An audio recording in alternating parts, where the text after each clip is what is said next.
O Tevri 11 vem se valorizando bastante, especialmente ali desde março, abril de 2023, que foi quando o fundo passou por mudanças significativas no regulamento do fundo.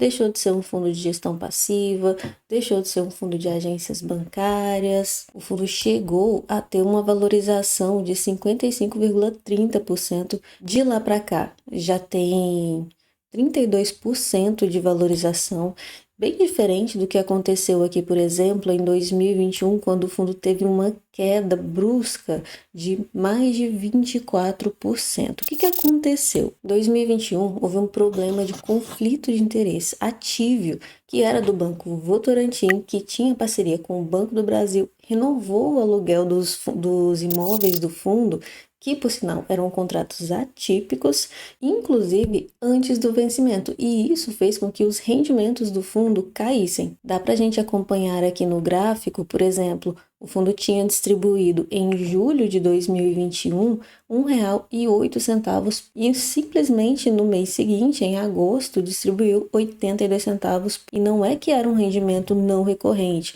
porque se a gente pega aqui o histórico de distribuição, por exemplo, aqui, desde agosto, né, com pagamento em setembro, o fundo estava distribuindo R$ 1,08 por cota, antes R$ 1,05. E aí depois, quando caiu, a gente sabe, né, a gente acompanha o fundo e a gente vê que ele não conseguiu voltar ao mesmo patamar de 1,08 por cota. Atualmente está distribuindo R$ 1,05. Aqui em 2025, os dois últimos pagamentos foram de 1,05, mas isso aqui tem rendimento não recorrente, a gestão está vendendo imóveis, mais ou menos uns 5 centavos aqui de rendimento não recorrente. Mas enfim, os cotistas entraram com um processo na CVM, mas pelo que eu li, não aconteceu nada. O cotista é apenas um detalhe, né? Como eu disse, o último rendimento do fundo foi de R$ 1,05 por cota, vai ser pago ainda no dia 12, e levando em consideração o valor de fechamento da cota, que foi R$ 92,80, esse rendimento é o equivalente a 1,13 centavos por cada cota. Isso é, esse rendimento é o equivalente a 1,13% por cota. Isso é um excelente rendimento, ainda que tenha uma parte que é não recorrente, é um extra, levando em consideração que o fundo hoje está sendo negociado a R$ 90,30, ainda que a gente considere somente o rendimento, que está numa casa ali de uns 97, 98 centavos, é um excelente yield. O Tevri conta com 61.671 investidores, ele está sendo negociado com 13% de desconto, porque o valor justo dele é R$ 103,93. A liquidez média diária dele também é muito boa, 741.000,7. Já dá para o investidor comprar e vender sem muita preocupação. O Tevri surgiu em 2012, foi um fundo muito popular, ele atraiu bastante gente, bastante cotista para os fundos imobiliários, mas a gestão, assim como a gente, né, sabe que o setor de agências bancárias perde força e existe uma necessidade de mudança nesse fundo. Pensando nisto, eles mudaram de gestão passiva para ativa, como eu falei, e começaram a fazer uma renovação no portfólio. De 2023 para cá, eles já conseguiram vender 7 agências bancárias. Eu trouxe no meu vídeo, eu só não me lembro se foi do Tevri com o RBVA ou do RBVA.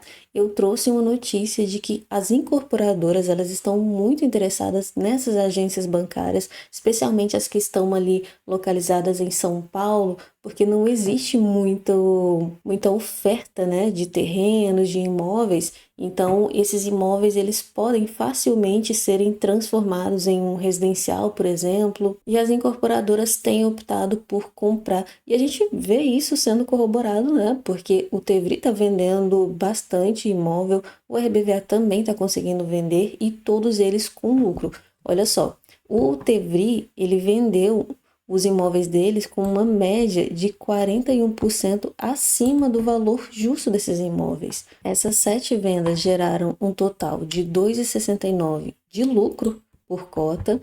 Eles já começaram a distribuir e ainda falta R$ 1,02 que vai ser distribuído até 2027. Só que a maior parte mesmo vai ser em 2026. Eu não acredito que vai ficar por aqui. Com certeza a gestão vai continuar vendendo mais ativos e espero que comprando também, né? Aqui a gente tem algumas das agências que foram vendidas e aqui a estratégia do fundo daqui para frente. Até agora eles usaram 64 milhões de reais para fazer reformas nos imóveis, afinal são imóveis antigos, né? Mas a partir de agora, essa é a melhor parte, a estratégia deles é usar mesmo para comprar novos imóveis e poder ter a diversificação necessária que eles se comprometeram a trazer para o fundo, tanto em imóveis quanto inquilinos. Já em relação a resultados, na DRE de agosto, a gente pode ver que o fundo ele tem uma despesa muito baixa, né? Inclusive, ele tem receita e despesa ali, aliás, de custo de ocupação. Isso aqui é a vacância. Esse fundo atualmente tem 3% de vacância e isso aqui gera um custo, porque você tem o IPTU, você tem um condomínio, tem alguma coisa ali para pagar e é por isso que a vacância ela é tão custosa, né? Porque não é só você deixar de receber o aluguel ali do inquilino, é você passar a ter que pagar alguma coisa para alguém. Enfim, as receitas foram 16,5 milhões, tirando as despesas com taxa de administração, as despesas realmente imobiliárias, a gente tem um resultado recorrente de 15.590.000 reais, só que o fundo teve um recebimento aqui de alguma parcela, de algum imóvel que eles venderam, que foi o equivalente a 28 centavos por cota. Foi o do imóvel que eles venderam à agência Paraíso. Eu trouxe um fato relevante aqui no canal, então a receita recorrente do fundo é 98 centavos. Pelo menos esse mês foi 98, mas não foge muito disso. 97, 96, mas geralmente está bem próximo aqui de R$ 1 por cota. Então foi um total de 1,26 e o fundo distribuiu aos seus cotistas R$ 1,05. O fundo tem em caixa 70 centavos para ser distribuídos ainda. E vale a pena investir no TEVRI11? Eu vou manter a minha opinião de que esse tipo de fundo, ele é para quem tem um patrimônio grande, não é, por exemplo, para mim.